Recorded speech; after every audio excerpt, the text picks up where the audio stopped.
സങ്കീർത്തനം 34 എടുക്കാമോ? 34-ാമത്തെ സങ്കീർത്തനം ഒന്ന് എടുക്കാം. എല്ലാ കാര്യത്തിനും ദൈവത്തിന് എപ്പോഴും നന്ദി പറയണമെന്ന് നമുക്ക് ബോധ്യം തരുന്ന ഒരു വചനഭാഗമാണ്. ദൈവത്തിൻ്റെ സംരക്ഷണം 91-ാം സങ്കീർത്തനം പോലെ തന്നെ ഒരു സംരക്ഷണ പ്രാർത്ഥനയാണ് 34-ാമത്തെ സങ്കീർത്തനം. അതിൻ്റെ 1-ാമത്തെ വാക്യം ഇങ്ങനെയാണ്. 34-ാമത്തെ സങ്കീർത്തനം 1-ാം വാക്യം: കർത്താവിനെ ഞാൻ എന്നും പുകഴ്ത്തും, അവിടുത്തെ സ്തുതികൾ എപ്പോഴും എൻ്റെ ആദരങ്ങളിൽ ഉണ്ടായിരിക്കും. ബൈബിളുള്ളവർ എല്ലാവരും ഒന്ന് ചേർന്നവർക്ക് വായിച്ച്: കർത്താവിനെ ഞാൻ എന്നും പുകഴ്ത്തും, അവിടുത്തെ സ്തുതികൾ എപ്പോഴും എൻ്റെ ആദരത്തിൽ ഉണ്ടായിരിക്കും. ദാവീദ് പറഞ്ഞു തരികയാണ്, ഞാൻ കർത്താവിന് നന്ദി പറയും. എപ്പോഴാണ് കർത്താവിന് നന്ദി പറയുന്നത്? ഹലോ, നിങ്ങളെപ്പോഴാണ് കർത്താവിന് നന്ദി പറയുന്നത്? വെല്ലവും കിട്ടിക്കഴിയുമ്പോൾ. അതാ നിങ്ങൾക്ക് വെല്ലവും കൽക്കണ്ടോ ഒന്നും കിട്ടാത്ത. വെല്ലവും കിട്ടുമ്പോഴല്ല നമ്മൾ നന്ദി പറയണ്ടേ. ദാവീദ് പറയാണ്, ഞാൻ എപ്പോഴും കർത്താവിന് നന്ദി പറയും, അവിടുത്തെ സ്തുതികൾ എപ്പോഴും എൻ്റെ ആദരങ്ങളിൽ ഉണ്ടായിരിക്കും. പറഞ്ഞേ ഹല്ലേലൂയ. ശക്തി പറഞ്ഞേ ഹല്ലേലൂയ. അപ്പോൾ ഇഷ്ടം പോലെ കാര്യങ്ങളുണ്ട്. നമ്മൾ വളരെ സിമ്പിളായിട്ട് എടുക്കും. നമ്മളിപ്പോൾ ഈ ശ്വാസം എടുക്കുന്നു, ശ്വാസം വിടുന്നു. ഇത് കുഞ്ഞു കാര്യമായിട്ട് നമ്മൾ വിചാരിക്കും, ഇങ്ങനെ ഫ്രീ ആയിട്ട് കിട്ടിക്കൊണ്ടിരിക്കുന്നുണ്ട്. പക്ഷെ ഓരോ ശ്വാസോച്ഛ്വാസത്തിലും കർത്താവിനെ സ്തുതിക്കുമെന്നൊക്കെ നമ്മൾ പ്രാർത്ഥനാഹ്വാനം കേൾക്കുമ്പോൾ ഓർക്കണം, ഓരോ കുഞ്ഞു കാര്യങ്ങൾക്കും ഈശോയ്ക്ക് നന്ദി പറഞ്ഞുകൊണ്ടിരിക്കണം. ദാവീദ് പറയാണ്, ഞാൻ എന്നും എപ്പോഴും കർത്താവിന് നന്ദി പറയും. പറഞ്ഞേ ഹല്ലേലൂയ. ഈശോ നമ്മൾ പ്രാർത്ഥിച്ചു, ഒരു വിശുദ്ധൻ്റെ മധ്യസ്ഥം വഴിയായിരിക്കാം, ഒരു വിശുദ്ധയുടെ പ്രാർത്ഥന വഴിയായിരിക്കാം. ഈശോ നമുക്കൊരു അനുഗ്രഹം തന്നു. ആ അനുഗ്രഹം കിട്ടിക്കഴിഞ്ഞിട്ട് മാത്രം പറഞ്ഞാൽ പോരാ, ഇത് നിങ്ങളൊരു പ്രാർത്ഥന സമർപ്പിക്കുമ്പോൾ തന്നെ ഈശോയ്ക്ക് നന്ദി പറയണം. പറഞ്ഞേ ഹല്ലേലൂയ. ഈ പഴയ നിയമത്തിൽ ഇപ്പോഴും ഇസ്രായേൽക്കാരുടെ ഇടയിൽ നിലനിൽക്കുന്ന ബലികളിൽ, പ്രാർത്ഥനാ രീതികളൊന്നാണ് തോതാ ബലിയർപ്പണം. പേര് കേട്ടിട്ട് നിങ്ങൾ പേടിക്കൊന്നും വേണ്ട. ഞങ്ങളുടെ പള്ളിയിൽ ഇല്ലാത്തൊരു ബലിയർപ്പണമാണല്ലോ, അതൊന്നും ഓർത്ത് നിങ്ങൾ ഇനി വഴക്കുണ്ടാക്കാനൊന്നും പോകണ്ട. തോതാ ബലിയർപ്പണം യഹൂദരുടെ ഇടയിൽ ഉണ്ടായിരുന്ന ഒരു പ്രാർത്ഥനാ രീതിയാണ്. അവരെന്താ ചെയ്തുകൊണ്ടിരുന്നതെന്നറിയോ? എപ്പോഴും അർപ്പിക്കുന്ന ഒരു ബലിയർപ്പണമല്ല. നിങ്ങൾ ലേവ്യരുടെ പുസ്തകത്തിലൊക്കെ വായിച്ചിട്ടുണ്ട് പലതരത്തിലുള്ള ബലിയർപ്പണം. ഈ തോതാ ബലിയർപ്പണം ഒരു തരത്തിലുള്ള ദഹന ബലിയർപ്പണമാണ്. അവരിത് പ്രാർത്ഥിച്ചുകൊണ്ടിരുന്നത്, ഈ പ്രാർത്ഥന സമർപ്പിച്ചുകൊണ്ടിരുന്നത് എപ്പോഴാണെന്നറിയോ? വലിയ യുദ്ധങ്ങൾക്ക് പോകുന്ന സമയത്ത്. നമ്മൾ ബൈബിളിലെ കുറേ കാര്യങ്ങൾ നമ്മളിങ്ങനെ വായിക്കും. ഇവരുമായിട്ട് യുദ്ധം ചെയ്തു, അമലേക്കരുമായിട്ട് യുദ്ധം ചെയ്തു, മീദിയാൻകാരുമായിട്ട് യുദ്ധം ചെയ്തു, ഈജിപ്തുകാരുടെ പീഡനങ്ങളൊക്കെ ഏൽക്കേണ്ടി വന്നു. അങ്ങനെ ഒരുപാട് യുദ്ധങ്ങളുടെ കാര്യങ്ങൾ നമ്മൾ ബൈബിളിൽ വായിക്കുന്നുണ്ട്, വിശുദ്ധ ഗ്രന്ഥത്തിൽ വായിക്കുന്നുണ്ട്. ഈ യഹൂദരുടെ ഒരു പ്രാർത്ഥനാ രീതിയായിരുന്നു അവരുടെ പുരോഹിതന്മാർ ചെയ്തുകൊണ്ടിരുന്ന കാര്യം.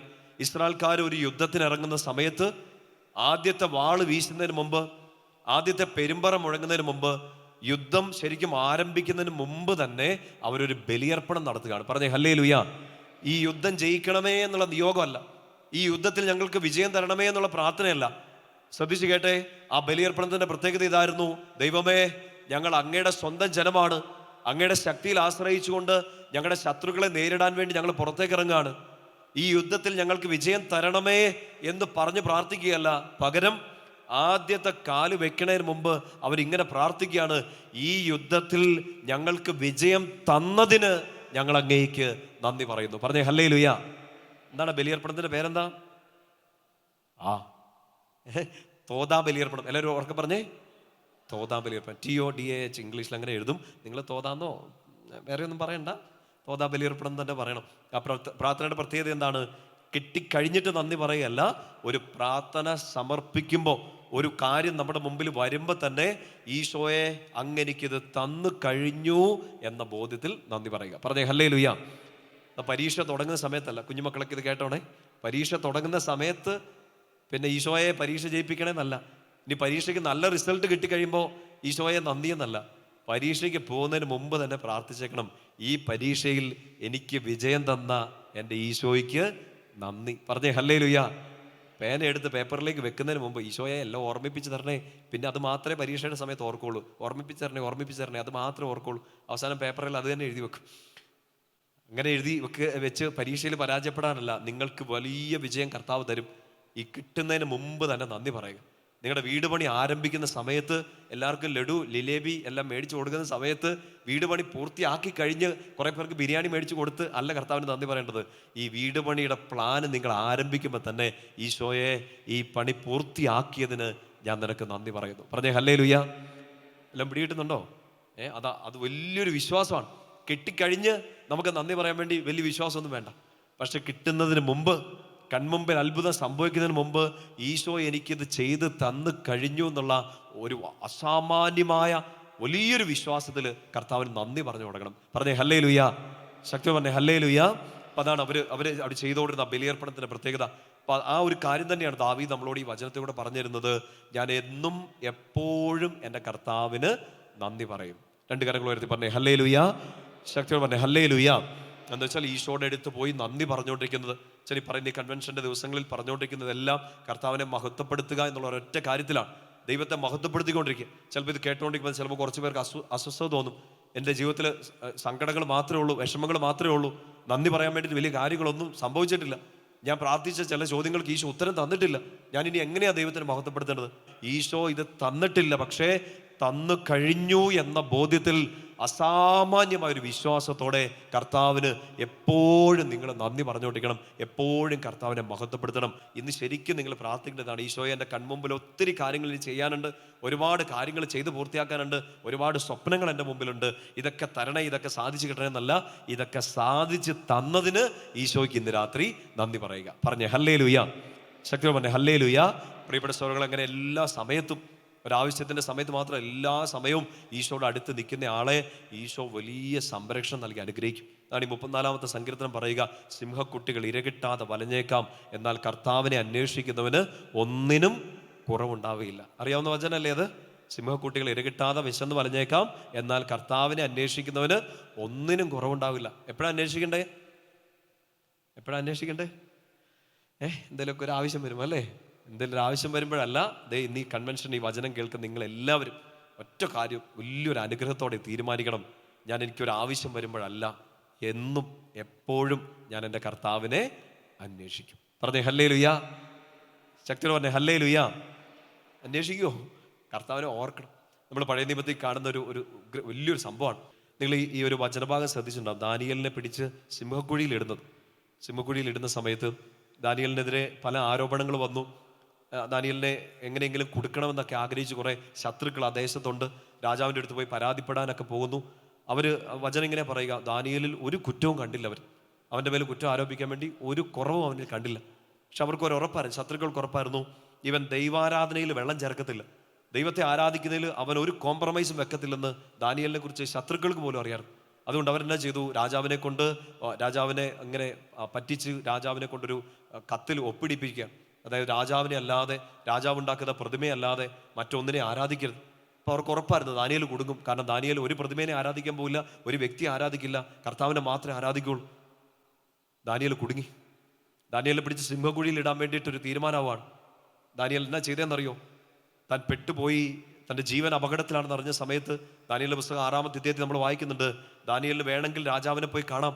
രാജാവിന് ഭയങ്കര ഇഷ്ടമുള്ള ആളാണ് ദാനിയേലിനെ. ദാനിയേൽ പറഞ്ഞാൽ ചിലപ്പോൾ രാജാവ് കേൾക്കും. പക്ഷേ ഈ പയ്യൻ ഈ ദൈവ മകൻ ചെയ്തത് രാജാവിനെ കാണാൻ പോകല്ല ചെയ്തത്, ഈ രാജാവിനെ സർവാധിപനായ കർത്താവിനെ കാണാൻ വേണ്ടി അവൻ പതിവ് പോലെ, വചനം എങ്ങനെയാ പറയുക, അവൻ പതിവ് പോലെ, അവൻ സാധാരണ ചെയ്തിരുന്നത് പോലെ ജെറുസലേമിലേക്കുള്ള വാതിലുകൾ തുറന്നിട്ട് അവൻ ദൈവത്തെ ആരാധിച്ചു കൊണ്ടിരുന്നു. പറഞ്ഞേ ഹല്ലേലൂയ. ശക്തി പറഞ്ഞേ ഹല്ലേലൂയ. അപ്പൊ ദാനിയേലിനെ കുറിച്ച് പറയുന്ന കാര്യം, അവൻ പതിവ് പോലെ ആരാധിച്ചു. ഒരു സന്തോഷത്തിന്റെ ദിവസങ്ങളിൽ മാത്രമല്ല, അവൻ്റെ ജീവന് ഭീഷണി ഉണ്ടാകുന്നു തോന്നിയ സമയത്തും അവൻ ചെയ്തത് രാജാവിനെ പോയി കണ്ട് കാല് പിടിക്കുകയല്ല ചെയ്തത്, രാജാതിരാജനായ ദൈവത്തെ കാണാൻ വേണ്ടി അവൻ വാതിലുകൾ തുറന്നിട്ടു. എപ്പോഴും ചെയ്തിരുന്നത് പോലെ, പതിവായി ചെയ്തിരുന്നത് പോലെ അവൻ ദൈവത്തെ ആരാധിച്ചു കൊണ്ടിരുന്നു. പറഞ്ഞേ ഹല്ലേലൂയ. എന്നെ സംഭവിച്ചേ, സിംഹത്തിൻ്റെ ആ പിടിയിൽ നിന്ന്, ആ കുഴിയിൽ നിന്ന് ഒരു പോറൽ പോലും ഏൽക്കാതെ അവനെ കർത്താവ് രക്ഷിച്ചു.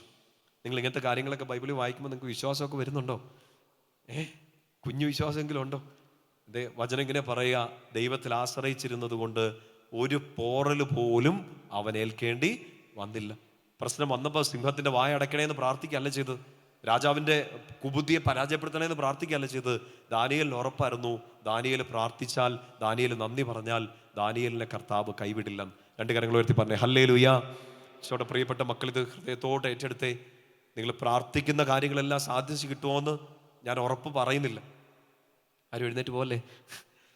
നിങ്ങൾ പ്രാർത്ഥിച്ച എല്ലാ കാര്യത്തിലും ഉത്തരം കിട്ടുമോയെന്ന് ഞാൻ ഉറപ്പ് പറയുന്നില്ല. പക്ഷേ എനിക്ക് എൻ്റെ കുഞ്ഞു ജീവിതം കൊണ്ട് ഉറപ്പുള്ളൊരു കാര്യം ഞാൻ പറഞ്ഞുതരാം. നിങ്ങൾ നന്ദി പറയുന്ന കാര്യങ്ങൾക്കെല്ലാം കർത്താവ് നിങ്ങളെ അനുഗ്രഹിക്കും. പറഞ്ഞേ ഹല്ലേലൂയ. ഉറപ്പിച്ചു വെച്ചു, ഇത് മനസ്സിലേക്ക് ഉറപ്പിച്ചു. നിങ്ങൾ നന്ദി പറയുന്ന കാര്യങ്ങൾക്കെല്ലാം കർത്താവ് നിങ്ങളെ അനുഗ്രഹിക്കും. സന്തോഷം പറഞ്ഞേ ഹല്ലേലൂയ.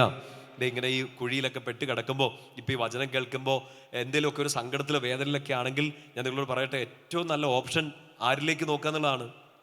ഈശോയിലേക്ക് നോക്കുക. വേറെ ആരിലേക്കും നോക്കൽ, ഒരു മനുഷ്യനിലേക്ക് നോക്കൽ. നമ്മൾ നോക്കിയവരെല്ലാം നമ്മളെ തുറച്ചു നോക്കുകയും പിന്നെ ഒക്കെ നോക്കുകയും ബാക്കി ഉണ്ടാവുള്ളൂ. സഹായിക്കും എന്നൊക്കെ വിചാരിച്ചുകൊണ്ട് നമ്മൾ നോക്കുന്ന ചില ആൾക്കാർ ചിലപ്പോൾ നമ്മളെ തിരിഞ്ഞു നിൽക്കും. നമ്മൾ കൈപിടിച്ച് പൊക്കി കയറ്റിക്കൊണ്ട് വന്ന ആൾക്കാരൊക്കെ ചിലപ്പോൾ നമ്മളെ പിടിച്ച് പിന്നെയും കുഴിയിലോട്ടിടും. ഒരാൾ പോലും നമുക്ക് ആശ്രയിക്കാൻ, നമുക്കൊന്ന് കൈസഹായം തരാൻ, നമ്മുടെ തോളോടൊന്ന് ചേർന്ന് നിൽക്കാൻ, നമുക്ക് വിശ്വസിക്കാൻ പറ്റാത്ത രീതിയിൽ ഒരാളെപ്പോലും വിശ്വസിക്കാൻ കൊള്ളാത്ത ഒരു കെട്ട കാലത്തിലൂടെയൊക്കെ ചിലപ്പോൾ നമ്മൾ കടന്നു പോകുന്നുണ്ടാകും.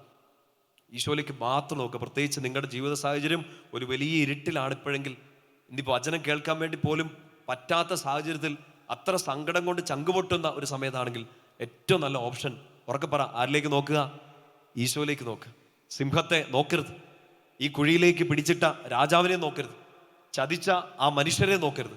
ഈ കുഴിയിൽ വീണെങ്കിൽ ഈ കുഴിയിൽ നിന്നുകൊണ്ടും ഈശോയെ തന്നെ നോക്കുക. ദാനിയേൽ കുഴിയിൽ കിടന്ന സിംഹത്തെ അല്ല നോക്കിയത്, കുഴിയിലേക്കിട്ട രാജാവിനെ അല്ല നോക്കിയത്, ചതിച്ച ആ മനുഷ്യരെ അല്ല നോക്കിയത്. ഈ കുഴിയിലേക്ക് വീണത്, ഞാൻ കുഴിയിലേക്ക് വീഴുന്നത് കണ്ട കർത്താവ് ഈ മുകളിൽ നിന്ന് എന്നെ ഉയർത്തിയെടുക്കുമെന്നുള്ള ഉറച്ച ബോധ്യത്തിൽ അവൻ സിംഹത്തെയോ കുഴിയെയോ കുഴിയിലേക്ക് ഇട്ടവരെയോ നോക്കാതെ കർത്താവിനെ മാത്രം നോക്കി. ഒരു പോറൽ പോലും ഏൽക്കാതെ കർത്താവ് അവനെ രക്ഷിച്ചു. പറഞ്ഞേ ഹല്ലേലൂയ. നിങ്ങളെ രക്ഷിക്കും, നിങ്ങളെ രക്ഷിക്കും. ഈ കുഴിയിൽ നിന്ന് നിങ്ങൾ ഈശോയെ നോക്കിയാൽ. നമ്മൾക്ക് ബൈബിളിലെ കുറേ അധികം സംഭവങ്ങൾ ഈ ഒരു കുഞ്ഞു കാര്യമായിട്ട് ബന്ധപ്പെട്ട് നമുക്ക് കണക്ട് ചെയ്യാൻ പറ്റും. വെള്ളത്തിലേക്ക് ആണ്ടുപോയ പത്രോസ്ലിഹായെ നമ്മൾ കാണുന്നുണ്ട്. വെള്ളത്തിൽ പോയിട്ടുണ്ടെങ്കിൽ ഓപ്ഷൻ എന്താണ്? വെള്ളം കുടിക്കുക ആണോ? ചിലപ്പോൾ കൈകാലിട്ട് അടിച്ചൊന്ന് കയറി പോരാൻ വേണ്ടി നോക്കും, മടുക്കും. നമ്മൾ വെള്ളത്തിൽ കിടന്ന് നമ്മൾ നിലവിളിച്ച് നമ്മുടെ ഉള്ളിലേക്ക് വെള്ളം പെട്ടെന്ന് കയറി നമ്മൾ മരിക്കും. ആരെയൊക്കെ സഹായിക്കാൻ വരുമെന്നൊക്കെ വിചാരിച്ച് കുറേ നേരം കൈകാലിട്ട് അടിക്കും. ചിലപ്പോൾ ആരും സഹായിക്കാൻ വരില്ല. ഈ വെള്ളം ഇങ്ങനെ പൊങ്ങിക്കൊണ്ടിരിക്കും. ഒറ്റ ഓപ്ഷൻ, കൈ ഉയർത്തി പിടിച്ചേക്കുക. ഉയർത്തിപ്പിടിച്ച കയ്യേൽ കർത്താവ് കയറി പിടിച്ച് നമ്മളെ ഉയർത്തും. പറഞ്ഞേ ഹല്ലേലൂയ. നല്ല ഉണർവോടെ ശക്തിയോടെ പറഞ്ഞേ ഹല്ലേലൂയ. പഴയ നിയമത്തിൽ നമ്മൾ കാണുന്ന ഈ കുഴിയിലേക്ക് പോയ മറ്റൊരാളെ നമ്മൾ കാണുക. ജോസഫ് പ്രിയപ്പെട്ട സഹോദരങ്ങളാണ് പിടിച്ച് കുഴിയിലേക്ക് ഇട്ടത്, മറ്റാരുമല്ല. ഒരുമിച്ച് ഭക്ഷണം കഴിച്ച, ഒരുമിച്ച് ഒരു വീട്ടിൽ കിടന്ന സ്വന്തം ചോരയിലുള്ള സഹോദരങ്ങൾ, ഒരമ്മയുടെ ഉദരത്തിൽ നിന്ന് വന്നതോ ഒരു കുടുംബത്തിലുള്ളവരോ ആയ സ്വന്തം സഹോദരങ്ങൾ, ആ സഹോദരങ്ങളാണ് പിടിച്ച് കുഴിയിലേക്ക് ഇട്ടത്. കുഴി കിടന്നുകൊണ്ട് സഹോദരങ്ങളെ ചീത്ത വിളിക്കാൻ അവൻ പോയില്ല. ഇതെന്താ ഇങ്ങനെ സംഭവിച്ചതെന്ന് പറഞ്ഞുകൊണ്ട് സ്വന്തം നെഞ്ചെടുത്ത് കരഞ്ഞില്ല. ഈ കുഴിയുടെ ആഴം പരിശോധിച്ചില്ല. ഈ കുഴിയുടെ അപ്പുറത്ത് നിൽക്കുന്ന കർത്താവിനെ മാത്രം അവൻ നോക്കി ജോസഫ് കുഴിയിൽ നിന്ന് കയറിപ്പോന്നു. പറഞ്ഞേ ഹല്ലേലൂയ. നിങ്ങൾ ആരിലൊക്കെ കുഴിയിലൊക്കെ വീണിട്ടുണ്ടോ? വീഴ്ത്തിയിട്ടുണ്ടോ നിങ്ങൾ? വെള്ളത്തിലേക്ക് പോയിട്ടുണ്ട്. എനിക്ക് പിന്നെ ഒരു കുഞ്ഞു സംഭവം എൻ്റെ മനസ്സിലുള്ളതാണ്. ഞാൻ വെള്ളത്തിൽ പോയത്. എന്നെ കളിയാക്കിയേക്കരുത് കേട്ടോ നിങ്ങൾ. ഈ അച്ഛൻ വെള്ളത്തിൽ പോയെന്നൊന്നും പറഞ്ഞ് കളിയാക്കിയേക്കല്. 3ാം ക്ലാസ്സിൽ പഠിക്കുന്ന സമയത്താണ് ഞാൻ വെള്ളത്തിൽ പോയത്. ആദ്യ കുർബാനയുടെ പിറ്റേ ആഴ്ച. നല്ല സമയമായിരുന്നു. ഇപ്പോൾ ഒരു വലിയ ആഗ്രഹമായിരുന്നു. ഈ ഷൂസ് ഇടാൻ ഭയങ്കര കൊതിയാണ്. നിങ്ങൾക്ക് അങ്ങനത്തെ ആന്തരിക മുറിവുകളൊക്കെ ഉണ്ടോ എന്ന് എനിക്ക് അറിഞ്ഞൂടാ. എന്തായാലും ഞാനിത് പണ്ടൊരു സ്ഥലത്ത് പറഞ്ഞിട്ട് എനിക്കൊരു ആൻറ്റി 3 ഷൂസ് മേടിച്ചോട്ടെ. അതൊരു ആന്തരിക മുറിവായിട്ട് മാറി. ഇപ്പോൾ നിങ്ങളാരും ഷൂസ് ഒന്നും മേടിച്ചെന്നേക്കല്ല. ഞാനൊരു കുഞ്ഞു സംഭവം, അതായത് നമ്മുടെ ചെറുപ്പങ്ങളിൽ നമ്മുടെ വലിയ ആഗ്രഹമാണ് ഇങ്ങനെ ഷൂസ് ഒക്കെ ഇടണം എന്നൊക്കെയുള്ള വലിയ ആഗ്രഹങ്ങളാണ്. അന്ന് നമുക്ക് ഈ വള്ളിച്ചെരുപ്പ് അതിനൊരു 7 ഓട്ടയും ഒക്കെ ഉള്ള, പിന്നെ അത് ടയറാക്കി മാറ്റുക, അങ്ങനത്തെ ഒരു ചൈൽഡ്ഹുഡ് ഒക്കെ ഉള്ളവർക്ക് ചിലപ്പോൾ മനസ്സിലാവും. അപ്പോൾ ആദ്യ കുർബാനയുടെ സമയത്ത് ഞങ്ങളുടെ ഒരു കുഞ്ഞ് ഇടവകയാണ്, നിങ്ങൾക്ക് അറിയാവുന്ന ഒരു ഇടവകയാണ്. തലശ്ശേരി അതിരൂപതയിൽ വിളക്കന്നൂർ എന്ന് പറഞ്ഞ ഒരു കൊച്ചിടവകയാണ്. കൊച്ചിടവക ഇപ്പം ഈശോയുടെ ദിവ്യകാരുണ്യത്തിൽ ഈശോയുടെ തിരുമുഖം പ്രത്യക്ഷപ്പെട്ടതിൻ്റെ പേരിലൊക്കെ ലോകമെങ്ങാടും അറിയപ്പെടുന്ന വലിയൊരു അനുഗ്രഹിക്കപ്പെട്ട ഒരു ഇടവകയാണ്. അവിടുത്തെ ഒരു കുഞ്ഞു കുടുംബത്തിലാണ് ഞാൻ ജനിച്ചത്. അപ്പം ഞങ്ങളുടെ ആദ്യ കുർബാന ഇപ്പം അത്ഭുതം നടന്ന ആ പള്ളിയിലാണ്. എൻ്റെ മാമോദീസായും ആദ്യ കുർബാനയും തിരുപ്പട്ടവും എല്ലാം നടന്നത്. ഇപ്പം ആദ്യ കുർബാനയ്ക്ക് വേണ്ടി ഞങ്ങളെ ഒരുക്കിയ സിസ്റ്റേഴ്സ് ഇങ്ങനെ ഒത്തിരി പ്രാർത്ഥനകളൊക്കെ പഠിപ്പിച്ചു തന്നു. കുമ്പസാരത്തിന് വേണ്ടിയിട്ടൊക്കെ ഒരുക്കി. ഇപ്പോൾ കുർബാനയ്ക്ക് ആദ്യ കുർബാന സ്വീകരിക്കാൻ വേണ്ടി ഒരാഴ്ച സമയമുള്ളപ്പോൾ സിസ്റ്റേഴ്സ് ഞങ്ങളുടെ കുഞ്ഞുങ്ങളോടെല്ലാം, ഞങ്ങളുടെ ആദ്യ കുർബാന സ്വീകരിക്കുന്ന കുട്ടികളോടൊക്കെ പറഞ്ഞു ഒരു യൂണിഫോമിൽ വരണം എന്ന് പറഞ്ഞു. അങ്ങനെ എൻ്റെ ഓർമ്മയിൽ എനിക്ക് തോന്നുന്നു എല്ലാവരും വെള്ള ഷർട്ടാണ്, വെള്ള ടോപ്പൊക്കെയാണ് ഇട്ടേക്കണേ. പൊക്കം അനുസരിച്ച് നിക്കറും പാൻറ്റും ഒക്കെ ഇടുന്നു, എങ്ങനെയൊക്കെ ഇടുന്നു. അതാണ് ഞങ്ങൾക്ക് ഒരു ബ്ലാക്ക് ആൻഡ് ബ്ലൂ ആൻഡ് വൈറ്റോ അങ്ങനത്തെ ഒരു യൂണിഫോമാണ് തന്നത്. അപ്പോൾ അമ്മ ഒരു നല്ല തയ്യൽക്കാരി ആയതുകൊണ്ട്, അമ്മ തയ്ച്ചിട്ട് ശരിയാവാതെ പോയത് ഞാൻ മാത്രമായതുകൊണ്ടും അമ്മ ഒന്ന് പരീക്ഷിച്ച് എനിക്ക് ഷർട്ടും നിക്കറും അമ്മ തന്നെ തയ്ച്ചു തന്നു. ഒരു കാര്യം കൂടെ സിസ്റ്റേഴ്സ് പറഞ്ഞിരുന്നു, ഷൂസ് ഇട്ടുകൊണ്ട് വരാൻ വേണ്ടി പറഞ്ഞിരുന്നു എല്ലാവരും ആദ്യ കുർബാനയ്ക്ക് ഒരു ഭംഗിക്ക് വേണ്ടി. തലയിൽ ജണ്ടും ചെങ്കോലും ഒക്കെ, ചെങ്കോലല്ലോ ആ വടി, പൂക്കളുള്ള ആ വടി, അതൊക്കെ സിസ്റ്റേഴ്സ് തന്നെ ഒരുക്കിയിട്ടുണ്ട്. അപ്പോൾ ആദ്യ കുർബാന നടക്കുമ്പോൾ രാവിലെ എത്തണം, കാപ്പിയൊക്കെ ഇവിടുന്ന് തരും, ഒത്തിരി ഇൻസ്ട്രക്ഷൻസ് ഒക്കെ തന്നു. എല്ലാം എനിക്ക് ഇഷ്ടപ്പെട്ടു, എല്ലാം എല്ലാവർക്കും ഇഷ്ടപ്പെട്ടു. എല്ലാവരും ഷർട്ടും പാൻറ്റും ഉടുപ്പുമൊക്കെ ആൺകുട്ടികളും പെൺകുട്ടികളൊക്കെ മേടിച്ചു. എൻ്റെ മുമ്പിലുണ്ടായിരുന്ന അന്നത്തെ വീട്ടിലെ ഒരവസ്ഥ വെച്ച് ഒരല്പം ആർഭാടമായിരുന്നു ഷൂസ്. ഞാനത് ചാച്ചനോട് പറഞ്ഞു, ചാച്ച ഷൂസ് വേണം. ചാച്ചൻ ചോദിച്ചു, എന്തിനാ ഷൂസ്? ഞാൻ പറഞ്ഞു, ആദ്യ കുർബാന സ്വീകരിക്കാൻ എന്തിനാ ഷൂസ്? തലതെറിച്ച് എൻ്റെ ചാച്ചൻ പറഞ്ഞു, നാക്ക് പോരെയെന്ന് ചോദിച്ചു. ഓഹ്, നിങ്ങളെ പ്രോത്സാഹിപ്പിച്ചിട്ട് പോയിട്ട് നമ്മളെ കുഴിയിലോട്ട് എടുത്തിടുക. ചാച്ചൻ പറഞ്ഞു, ഷൂസ് വേണ്ട, നാക്ക് മതി എന്ന് പറഞ്ഞു, കുർബാന സ്വീകരിക്കും.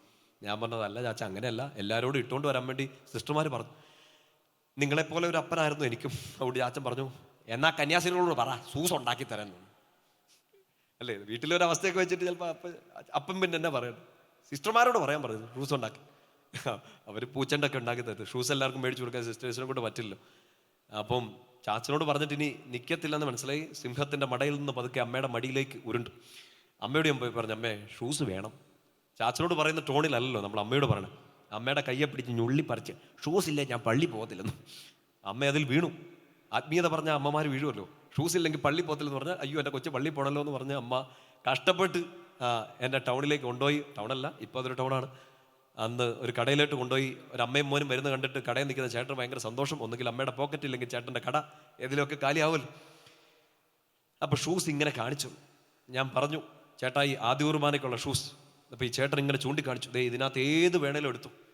സ്വന്തം മോനോട് പോലും സ്നേഹം കാണിക്കാത്ത ചേട്ടൻ എന്താ ഏത് വേണേലും എടുത്തു. കാശ് കൊടുക്കണമെന്ന് പിന്നെ പറയും. ഞാൻ ആ ചേട്ടനോട് പറഞ്ഞു, ഇതല്ല ഇത് വേണമെന്നുണ്ട്. അപ്പോൾ ഈ ചേട്ടൻ പിന്നെയും കാണിച്ചു. വിളക്കന്നൂർ പള്ളിയിലെ ആദ്യ കുർബാനയ്ക്കല്ലേ? ഞാൻ പറഞ്ഞു, അതെ. എല്ലാവരും ഇതാ എടുത്തേക്കുന്നതെന്ന് പറഞ്ഞു. ഞാൻ പറഞ്ഞു, ഇതല്ല എടുത്തേ, ഇതാന്ന് പറഞ്ഞു. ഒന്നും അറിയാത്ത എൻ്റെ അമ്മ ഇതെല്ലാം കേട്ടോണ്ടിരിക്കുകയാണ്. അമ്മയ്ക്ക് അറിയില്ല ഏത് ഷൂസാണ്. കാരണം സിസ്റ്റേഴ്സ് വ്യക്തമായിട്ട് പറഞ്ഞു തന്നിട്ടുണ്ടായിരുന്നു, വെള്ള സോക്സും കറുത്ത ഷൂസും. ഒരു ഭംഗിക്ക് വേണ്ടിയിട്ടാണ്, ഒരു ഓർഡറിന് വേണ്ടിയിട്ടാണ് വെള്ള സോക്സ് കറുത്ത ഷൂസ്. അതുകൊണ്ട് ആ പള്ളിയിൽ എല്ലാവരും അത് മേടിച്ചിട്ടുണ്ട്. ഞാനാണ് ലാസ്റ്റ് വണ്ടി. ഞാൻ പറഞ്ഞു, ഇതല്ല ഇതാണെന്ന് പറഞ്ഞു. ഇപ്പുറത്തെ സൈഡിൽ മുഴുവൻ നല്ല ഷൂസ് ഇങ്ങനെ തിളങ്ങിയിരിക്കുകയാണ്. ഇന്ന് ആ കമ്പനി ഉണ്ടോയെന്ന് അറിഞ്ഞൂടാ, എനിക്കതൊരു മുറിവായിട്ട് അവശേഷിക്കുന്നുണ്ടെന്ന് അറിഞ്ഞൂടാ. പലതും മറന്നുപോയിട്ടും ആ ഷൂ കമ്പനിയുടെ പേര് ഞാൻ മറന്നുപോയിട്ടില്ല. Action shoes. ഇപ്പം അതുണ്ടാവുക എനിക്കറിയാൻ പാടില്ല. ഇപ്പുറത്തെ സൈഡിൽ ഇങ്ങനെ നമ്മൾ ഈ സ്കൂളിലെ യൂണിഫോം ഇടുന്ന പോലെ ഈ പറിച്ചോട്ടിക്കുന്ന ഒരു രസമില്ലാത്ത നിങ്ങളെപ്പോലത്തെ ഒരു ഷൂസ്. ഇപ്പുറത്തെ സൈഡിൽ നല്ല ഷൂസ്, നല്ല വെള്ള ഷൂസ് ഇരിക്കും. ഞാൻ പറഞ്ഞു, ഇതാന്ന് പറഞ്ഞു. ചേട്ടൻ പറഞ്ഞ് സമ്മതിച്ചില്ല. ഞാൻ പറഞ്ഞു, ചേട്ടാ ചേട്ടനാണോ അറിയാവുന്നത്, എനിക്കാണോ അറിയാവുന്നത്? എനിക്കറിയാവുന്നത്. എൻ്റെ പ്രിയപ്പെട്ട സഹോദരങ്ങളെ, സത്യമായിട്ട് സിസ്റ്റേഴ്സ് പറഞ്ഞത് ഈ കറുത്ത ഷൂസ് മേടിക്കാൻ വേണ്ടിയിട്ടാണ്. എല്ലാവരും ഇടുന്നത് പോലെ നമ്മൾ ഇട്ടുകൊണ്ട് പോയിട്ട് വല്ല കഥയുണ്ടോ? അല്ലേ? ഷൂസ് എല്ലാ ദിവസവും ഇടില്ലല്ലോ, ആദ്യ കുർബാനയ്ക്ക് മാത്രമല്ലേ ഇടാൻ പോളുള്ളൂ. അപ്പം ഞാൻ വിചാരിച്ച് എന്തായാലും സ്വല്പം ഓവറായാലേ, ആരും ശ്രദ്ധിക്കാൻ വേണ്ടിയിട്ടല്ല. പക്ഷേ ഈ തല്ലുപൊളിത്തരം ഉള്ളവന് എവിടെയാണെങ്കിലും പോലെ എന്തെങ്കിലും പൊട്ടത്തരം നമ്മൾ കാണിച്ചു കൂട്ടുമല്ലോ. ഞാൻ പറഞ്ഞു, ഇതാന്ന് പറഞ്ഞു. എന്നെ അത് ആകർഷിച്ച ഒരു സാധനം എന്ന് വെച്ചാൽ, ഇത്തെ ലൈറ്റും കൂടെ കത്തും. വെള്ള ഷൂസ് മാത്രമല്ല, ലൈറ്റ് മിന്നാമിന്നി കത്തിക്കൊണ്ടിരിക്കും. പച്ച മഞ്ഞ ചുമല മാറി കത്തും. അപ്പോൾ അതെന്നെ ഭയങ്കരമായിട്ട് ഹാപ്പിയാക്കി. ഇപ്പം നമ്മൾ ഈ ക്രിസ്മസിനൊക്കെ ഇഷ്ടംപോലെ ഇല്യൂമിനേഷൻ കാണുന്നതുകൊണ്ട് അതൊരു സന്തോഷമായിട്ട് തോന്നുന്നില്ലായിരിക്കും. അന്നതൊരു വലിയ സന്തോഷമാണ്. എന്തായാലും എനിക്ക് തോന്നുന്നത് അന്നത്തെ ഒരു 350 രൂപയോളം വില, അന്നതൊരു വലിയ വിലയാണ്. അമ്മ അത് കഷ്ടപ്പെട്ട് മേടിച്ചു തന്നു. ഞാനത് നേരെ വീട്ടിൽ കൊണ്ട് കട്ടിലിൻ്റെ അടിയിൽ ഒളിപ്പിച്ച് വെച്ചു. കാരണം വീട്ടിൽ ചേച്ചിയുണ്ട്. എനിക്ക് മേടിച്ചു, അവൾക്ക് മേടിച്ചില്ല എന്ന് പറഞ്ഞാൽ അവൾ ചിലപ്പോൾ ആ ഷൂസ് എടുത്ത് കത്തിച്ച് കളയും. അതുകൊണ്ട് പിറ്റേ ദിവസം കുർബാനയ്ക്ക് വേണ്ടി ഈശോയെ സ്വീകരിക്കാൻ വേണ്ടിയുള്ള തീഷ്ണത, എല്ലാ ഷൂസ് കാണിക്കാനുള്ള തീഷ്ണതയോടുകൂടി അന്ത കാലത്ത് പിറ്റേന്ന് രാവിലെ ഒരുങ്ങി ചേച്ചി ഇങ്ങനെ തുറച്ചു നോക്കി. ഞാൻ പള്ളിയിലോട്ട് വലിയ ആർഭാടമായിട്ട് ചെന്നു. എൻ്റെ കസിൻ ഉണ്ട് എൻ്റെ കൂടെ കുർബാന സ്വീകരിക്കാൻ വേണ്ടി. കണ്ടുകൊണ്ട് അവൻ കോഷ്ടി കാണിച്ചു, എന്താടാ കാലേൽ മിണ്ടണ്ട എന്ന് പറഞ്ഞു. എൻ്റെ പ്രിയപ്പെട്ട സഹോദരങ്ങളെ, ആരുടെ കണ്ണ് എവിടെ പോയില്ലേലും സിസ്റ്റർമാരുടെ കണ്ണ് കൃത്യമായിട്ട് നമ്മുടെ കാലയിലോട്ട് എത്തും, അല്ലേ? അയ്യോ, പാട്ട് പാടാൻ വേണ്ടി നിന്ന് സിസ്റ്റർ, കൊയറിൻ്റെ ഇൻചാർജാണ് സിസ്റ്റർ. ആദ്യ കുർബാനയ്ക്ക് ഞങ്ങൾ നിൽക്കുന്ന എന്നെ കണ്ടു കൃത്യമായിട്ട്. കാണാൻ ഞാനൊരു മണ്ടത്തരവും കാണിച്ചായിരുന്നു. കാരണം ആരും എൻ്റെ ഷൂസയിലോട്ട് നോക്കുന്നില്ല. ആദ്യ കുർബാന സ്വീകരിക്കാൻ വേണ്ടി നിൽക്കുകയാണ് ഞങ്ങൾ, ബോയ്സും ഗേൾസും ഒക്കെ 2 വരിയായിട്ട്. ആരും എൻ്റെ കാലിലോട്ട് നോക്കുന്നില്ല. എല്ലാവരും തലയിലോട്ടും ജണ്ടയിലോട്ടും ഫോട്ടോഗ്രാഫറൊക്കെ നോക്കിക്കൊണ്ടിരിക്കുകയാണ്. പിന്നെ എന്തിനാണ് ഈ കഷ്ടപ്പെട്ട് ഷൂസ് ഇടുന്നത്? അതുകൊണ്ട് ഞാൻ ഒരു അബദ്ധം മനസ്സിലാക്കി. 2 തരത്തിലുള്ള തിളങ്ങുന്ന ഷൂസ് ഉണ്ടായിരുന്നു. ഒന്നിങ്ങനെ ചവിട്ടുമ്പോൾ തന്നെ തെളിഞ്ഞോളും. ഈ ഞാൻ മേടിച്ചതിന് ഒരു അബദ്ധം പറ്റിയായിരുന്നു. അത്തൽ ഈ പ്രസ് മീ എന്ന് പറഞ്ഞൊരു സ്വിച്ച് ഉണ്ടായിരുന്നു, ഒരു സ്വിച്ച്. ആ സ്വിച്ച് ഞെക്കിയാൽ മാത്രമേ കത്തത്തുള്ളൂ. ഈ ആദ്യ കുർബാനയ്ക്ക് നിൽക്കുമ്പോൾ ഈ സ്വിച്ചിൽ എങ്ങനെ ഞെക്കും? കയ്യിൽ റിമോട്ട് ഉണ്ടായിരുന്നെങ്കിൽ ഞെക്കി പിടിക്കാം. അങ്ങനെ ഞാൻ വഴി കൂടെ പറന്നു പോകുന്ന സകല കൊക്കുകളെയും മനസ്സിൽ ധ്യാനിച്ച് ഒറ്റക്കാലയിൽ നിന്ന് അങ്ങ് ഞെക്കി. ലൈറ്റ് കത്തി. എൻ്റെ ബന്ധുക്കളൊക്കെ കൂട്ടുകാരൊക്കെ അടുത്തിരിപ്പുണ്ട്. അവരെയൊക്കെ നോക്കി, അപ്പം തെറിച്ച് നോക്കുമ്പോഴാണ് കണ്ടേ അപ്പുറത്തുനിന്ന് ഒരു സിസ്റ്ററിനെ തുറിച്ച് നോക്കണുണ്ട്. കൊയറിൽ നിൽക്കുന്ന സിസ്റ്റർ ആ നോട്ടത്തിലുണ്ടായിരുന്നു, ഷൂസിൻ്റെ ലേസ് അഴിയുമല്ല, നിന്റെ ജീവിതം തീർന്ന് ആട്ടിയുടെ പെരുന്നാളായിരിക്കും ഉറപ്പിച്ച്. എന്തായാലും ഞാൻ ലൈറ്റ് മറ്റേയും കൂടെ കത്തിച്ചു. എന്തായാലും അടി കൊള്ളും, മിന്നാമിനിങ്ങായിട്ട് കത്താം, അടി കൊള്ളുമ്പോൾ ഒരു ഭംഗി വേണ്ടേ. എന്തായാലും ആദ്യ കുർബാന സ്വീകരിച്ചു. ഫോട്ടോയൊക്കെ എടുക്കുമ്പോഴത്തേനും ദൈവമേ ഷൂസ് തലയിൽ വെക്കാനുള്ളൊരു ഇതുണ്ടായിരുന്നെങ്കിൽ എന്ന് വിചാരിച്ചു. കാരണം ഫോട്ടോ എടുക്കുന്നവരെല്ലാം മോന്ത കയ്യിലെ ചെണ്ട് മാത്രമേ എടുക്കുള്ളൂ. ആദ്യ കുർബാന കഴിഞ്ഞ് വീട്ടിൽ ചെന്നു. ഷൂസ് ഊരാൻ തോന്നുന്നില്ല, പക്ഷെ ഒരൊറ്റ ആഴ്ചയിൽ ഷൂസ് ഊരി. ഞാൻ ഈ പറഞ്ഞുകൊണ്ടിരിക്കുന്നത് ജോസഫ് കുഴി പോയതും പത്രോസില വെള്ളത്തിൽ പോയതും ദാനിയേൽ കുഴി പോയതും ഒക്കെയാണ്. ഇതുമായിട്ടൊന്നും ചേർത്ത് ചിന്തിക്കാൻ പറ്റുന്ന ഒരു നല്ല ഉദാഹരണമല്ല ഇത്.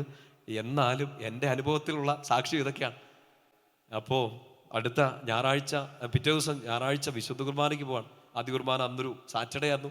പിറ്റേ ദിവസം സൺഡേ കുർബാനയ്ക്ക് പോകണം. അപ്പോൾ രണ്ടാമത്തെ കുർബാന കുഞ്ഞുങ്ങൾക്കുള്ള കുർബാനയ്ക്ക് വേണ്ടി പോകുന്നു. ഞങ്ങളെ ഒരു പാലം കടന്ന് വേണം പോകാൻ. അന്നത്തെ കോൺക്രീറ്റ് പാലം ഇല്ല, ഒരു മരത്തടി പാലമാണ്. എല്ലാവരും പള്ളിയിൽ പോകുന്ന ഒരു കാലമായിരുന്നുകൊണ്ട് മരത്തടി നന്നായിട്ട് തേഞ്ഞിട്ടുണ്ട്, തോലൊക്കെ പോയിട്ടുണ്ട്. എൻ്റെ കസിൻ ചേട്ടായി ആദ്യത്തെ കുർബാന കഴിഞ്ഞ് ഇങ്ങോട്ട് വരുന്നു. ഞാൻ അങ്ങോട്ട് പോകുന്നു. ചേട്ടായി കടുപ്പത്തിൽ എന്നോട് ചോദിച്ചു എങ്ങോട്ടാടാന്ന് ചോദിച്ചു. ഞാൻ പറഞ്ഞു പള്ളിയിലോട്ടാ ചേട്ടായി, ഉള്ളിൽ പള്ളിയിലോട്ടാടാ എന്ന് ഉള്ളിലും പറഞ്ഞ് എന്നെ ഏടാന്ന് വിളിച്ചാൽ അവനെ പിന്നെ ഏടാന്ന് വിളിക്കണ്ടേ എന്നൊക്കെ മനസ്സിലായി. അന്നത്തെ കുസൃതിയിൽ അങ്ങനെ പൊട്ടത്തരങ്ങളൊക്കെ ചിന്തിച്ച് ചേട്ടായി പാലം ക്രോസ് ചെയ്ത് ഇപ്പുറം എത്തി. ഞാൻ പാലത്തിലോട്ട് കയറി. എൻ്റെ ഉള്ളിലെ കവി ഉണർന്നു. താഴെ കൂടെ ഒഴുകുന്ന തോട്, പണ്ടത്തെ ഒരു വേനൽക്കാലമാണേലും ഒരു ഇച്ചിരി മഴയൊക്കെ ഇടയ്ക്ക് കിട്ടിക്കൊണ്ടിരുന്ന പണ്ടത്തെ കേരളം, മുകളിൽ നിന്ന് പൊടിയായിട്ട് പെയ്യുന്ന മഴ, പ്രഭാതത്തിൻ്റെ ഒരു ചെറിയ കുഞ്ഞിരുട്ട്, രണ്ടാമത്തെ കുർബാനയാണേലും ചെറിയൊരു ഇരുട്ടിൻ്റെ സമയമൊക്കെ അവിടെ ഉണ്ട്. ഉള്ളിലെ കവി ഉണർന്നു. ഈ ഇരുട്ടത്ത് ലൈറ്റ് കത്തിച്ചാൽ നല്ല രസമായിരിക്കും. അങ്ങനെ അപ്പുറത്തെ കണ്ടത്തിലിരിക്കുന്ന കൊക്കിനെ കൊറ്റീനെ പിന്നെയും ധ്യാനിച്ച് ഈ ഷൂസ് എന്തിനു ഞാൻ മേടിച്ചു എന്നോർത്ത് ഒന്നുകൂടെ ഒറ്റക്കാലയിൽ നിന്ന് ഒന്ന് ഞെക്കിയത് മാത്രമേ ഓർമ്മയുള്ളൂ. പൊന്നു തിരുമേനി, ഈ ഇംഗ്ലീഷ് ലെറ്റർ വൈ ഒക്കെ നിങ്ങൾ കണ്ടിട്ടില്ലേ? അതുപോലെ മറിഞ്ഞ് ഒരിടി പാലത്തിലും രണ്ടാമത്തെ ഇടി വെള്ളത്തിലുമായി ഞാൻ അങ്ങനെ എന്നെ സമർപ്പിച്ചു. ആദ്യത്തെ വെള്ളം കുടിച്ച് പൊങ്ങി വന്ന സമയത്ത് ഞാൻ ചിരിച്ചു. നിങ്ങളൊക്കെ കുഴി വീണ് നിങ്ങളൊക്കെ വെള്ളത്തിൽ വീണ് പോയാൽ ചിരിക്കില്ല, നിങ്ങൾ കരയും. ഞാൻ അങ്ങനെ കരഞ്ഞില്ല, ഞാൻ ചിരിച്ചു. ചിരിച്ചത് എന്തിനാന്ന് വെച്ചാൽ ആദ്യ കുർബാനയ്ക്ക് സമ്മാനമായി കിട്ടിയ ബൈബിള്, കുർബാന പുസ്തകം, അമ്മ മേടിച്ചെന്ന കൊട എല്ലാം ഒഴുകിപ്പോയി. ഇന്ന് പള്ളി പോകണ്ടല്ലോ എന്നോർത്ത് ഞാൻ സന്തോഷിച്ചു. ദൈവമേ, ഇങ്ങനെ ഒരാളാണ് വന്ന് ധ്യാനിപ്പിക്കണം. നൂറ്റാണ്ടുകൾക്ക് മുമ്പ് സംഭവിച്ച കാര്യം പറഞ്ഞുകൊണ്ടിരിക്കണം കേട്ടോ. എനിക്കൊരു സന്തോഷം വന്നു. പക്ഷെ രണ്ടാമത്തെ മുങ്ങലിൽ കലക്കവെള്ളം വായിക്കയറി. ഞാൻ വെച്ച് തീർന്നു എന്ന് വിചാരിച്ചു. എന്തായാലും ഞാൻ വെള്ളത്തിലേക്ക് വീണ ശബ്ദം ഈ ചേട്ടായി കേട്ടു. 3ാം ക്ലാസ്സിലന്ന് നീന്തലറിയുന്നൊരു പ്രായമല്ല, കരയാൻ പറ്റുന്ന രീതിയിൽ പറ്റുന്ന സാഹചര്യമല്ല, പേടിച്ച് നിൽക്കുകയാണ്, വെള്ളം കയറിക്കൊണ്ടിരിക്കുകയാണ്. ഞാൻ എന്തായാലും എന്തോ ദൈവാനുഗ്രഹത്തിന് ഇന്ന് കർത്താവിന് മുമ്പേ 2 കൈ ഉയർത്തിപ്പിടിക്കാൻ വേണ്ടിയിട്ടാന്ന് തോന്നുന്നു, അറിയാണ്ടൊരു കൈ ഇങ്ങനെ നിന്നു. ആ മുദ്രയുടെ പേരെനിക്കറിയില്ല, പക്ഷെ എന്നെ രക്ഷിച്ച മുദ്രയായിരുന്നു അത്. കൈ ഇങ്ങനെ പൊങ്ങി നിന്നു, ഒരു കൈ. ഈ ചേട്ടായി അവിടെ ഏതോ ഒരു വള്ളിയിൽ ഇങ്ങനെ തൂങ്ങി നിന്നിട്ട് ആ കയ്യേൽ പിടിച്ച് പൊക്കി എടുത്ത് കയറിപ്പോന്നു. സഭയ്ക്ക് അങ്ങനെ ഒരു അച്ഛനെയും കൂടെ കിട്ടി. പറഞ്ഞേ ഹല്ലേലൂയാ. അല്ലെ വെള്ളം കുടിച്ച് മരിച്ചു എന്നൊക്കെ പറഞ്ഞാൽ ഞാനത് പറഞ്ഞു വരുന്നത് കൺക്ലൂഡ് ചെയ്യട്ടെ. ജോസഫ്, ഞാൻ പറഞ്ഞില്ലേ, ഒരു എക്സാമ്പിളുമായിട്ടും ചേർത്ത് എൻ്റെ ഈ മണ്ടത്തരത്തെ ചേർത്ത് ചിന്തിക്കാൻ പറ്റില്ല. പക്ഷേ കുഴി വീണ ജോസഫിനും വെള്ളത്തിൽ പോയ പത്രോസ്ലീഹായ്ക്കും സിംഹക്കുഴി വീണ ദാനിയേലിനും അന്ന് കുഞ്ഞായിരുന്ന എനിക്കും ഒറ്റ ഓപ്ഷനുള്ളൂ, രക്ഷപ്പെടാൻ വേണ്ടി. താഴോട്ട് നോക്കിയിരുന്നിട്ട് കാര്യമില്ല, എങ്ങനെ വീണു എന്ന് വിചാരിച്ചുകൊണ്ട് കാര്യമില്ല. ആര് വീഴ്ത്തി, എന്തിന് ചെയ്തു, എൻ്റെ ജീവിതം തീർന്നല്ലോ എന്ന് വിചാരിച്ച് കൈകെട്ടിയിരിക്കാനോ കൈകാലിട്ടടിക്കാനോ ഈ കുഴിയിലേക്കും വെള്ളത്തിലേക്കും നോക്കിയിരിക്കാനോ ദൈവജനത്തിന്, പ്രിയപ്പെട്ട മക്കൾക്ക് അനുവാദമില്ല, സമയമില്ല. രക്ഷപ്പെട്ട് കയറിപ്പോരണമെങ്കിൽ ഒറ്റ വഴിയേ ഈ കുഴിക്ക് മുകളിലേക്ക് നോക്കുക, ഈ വെള്ളത്തിന് മുകളിലേക്ക് നോക്കുക, കൈ ഉയർത്തിപ്പിടിച്ചേക്കുക. ഉയർത്തിപ്പിടിച്ച കൈ കർത്താവ് വിടത്തില്ല. കർത്താവിൻ്റെ മുമ്പിൽ ഉയർത്തിപ്പിടിച്ച കൈ കർത്താവ് വിടത്തില്ല. പറഞ്ഞേ ഹല്ലേലൂയാ. ശക്തി പറഞ്ഞേ ഹല്ലേലൂയാ. വെള്ളത്തിൽ വീഴാൻ വേണ്ടി നിൽക്കരുത്, കുഴി വീഴാൻ വേണ്ടി നിൽക്കരുത്, സിംഹത്തിൻ്റെ അലർച്ച കേൾക്കാൻ വേണ്ടി നിൽക്കരുത്. കൈ ഉയർത്തിപ്പിടിച്ചോളുക. ഉയർത്തിപ്പിടിച്ചവൻ്റെ കയ്യേൽ കർത്താവ് പിടിക്കും. 2 കരങ്ങൾ ഉയർത്തി പറഞ്ഞേ ഹല്ലേലൂയാ. ശക്തിയോടെ പറഞ്ഞേ ഹല്ലേലൂയാ. ഉയർത്തിപ്പിടിച്ച കരങ്ങളിൽ നിങ്ങളുടെ ജീവിതം പൂർണ്ണമായിട്ടൊന്ന് കൊടുത്തേ. കണ്ണുകൾ അടച്ചു. അടുത്തിരിക്കുന്നവരൊന്ന് ശ്രദ്ധിക്കേണ്ട. ഇപ്പം കടന്നു പോകുന്നത് എന്ത് സങ്കടമാണെന്നൊന്നും ആർക്കും മനസ്സിലാവില്ല. ചിലപ്പോൾ വീണ് കിടക്കുന്ന ഈ സിംഹക്കുഴിയിലിരുന്ന് ഇനി എന്ത് ചെയ്യണമെന്ന് അറിയത്തില്ലാതെ നമ്മൾ ടെൻഷൻ അടിക്കും. പത്രോസ്ലീഹ വെള്ളത്തിലേക്ക് ആണ്ടുപോയതുപോലെ ഇനി ഇതിൽ നിന്ന് എനിക്ക് കയറിപ്പോരാൻ പറ്റില്ലല്ലോ എന്നോർത്ത് ചിലപ്പോൾ നമ്മളൊക്കെ സങ്കടപ്പെടും. കടമായിട്ടോ രോഗമായിട്ടോ വേദനകളായിട്ടോ ഒക്കെ ആ വെള്ളം ഉയരും. ജോസഫിനെ പോലെ ചിലപ്പോൾ ഒരു പൊട്ടക്കിണറിലേക്ക്, ഒരു പടുകുഴിയിലേക്ക് വീണിട്ടുണ്ടാകാം, വീഴ്ത്തിയിട്ടുണ്ടാകാം. എന്തിനെന്നോട് ഇങ്ങനെ ചെയ്തു എന്ന് ചോദിച്ചിരിക്കാൻ സമയമില്ല. ഈ കുഴിയിലേക്ക് നോക്കാനോ നമുക്ക് പറ്റില്ല. കണ്ണുകൾ ഉയർത്തി മാത്രം ഈശോയെ മാത്രം നോക്കണം. കരങ്ങൾ ഉയർത്തി ഈശോയിലേക്ക് മാത്രം പിടിക്കണം. കർത്താവ് എന്നെ രക്ഷിച്ചു, കർത്താവ് എന്നെ രക്ഷിക്കുമെന്ന് ഞാൻ അവരിൽ പ്രത്യാശിക്കുന്നു. ഒരു വലിയ ബോധ്യത്തോടെ കർത്താവിനെ മഹത്വപ്പെടുത്തിക്കൊണ്ട് നമ്മൾ ഒരിക്കൽ കൂടി ഒന്ന് സ്തുതിക്കുന്നു. ശക്തിയോടെ സ്തുതിക്കട്ടെ. ഹല്ലേലൂയ. ഈശോയെ ആരാധന, ആരാധന, ആരാധന, ആരാധന, ആരാധന, ആരാധന. ശക്തിയോടെ സ്തുതിക്കുന്നു. ഈശോയ്ക്ക് നന്ദി പറഞ്ഞുകൊണ്ട്, അവിടുത്തെ മഹത്വപ്പെടുത്തിക്കൊണ്ട്, നാളിതുവരെ എല്ലാ കാര്യങ്ങളും നമ്മളെ സഹായിച്ചവൻ, ഇപ്പം സഹായിക്കുന്നവൻ, ഇനിയും സഹായിക്കുന്ന നല്ല ദൈവത്തിന് നന്ദി പറഞ്ഞുകൊണ്ട് സ്തുതിക്കട്ടെ. Hallelujah, hallelujah, hallelujah, hallelujah, hallelujah, hallelujah, hallelujah. ഈശോയെ ആരാധന, ആരാധന, ആരാധന, ആരാധന.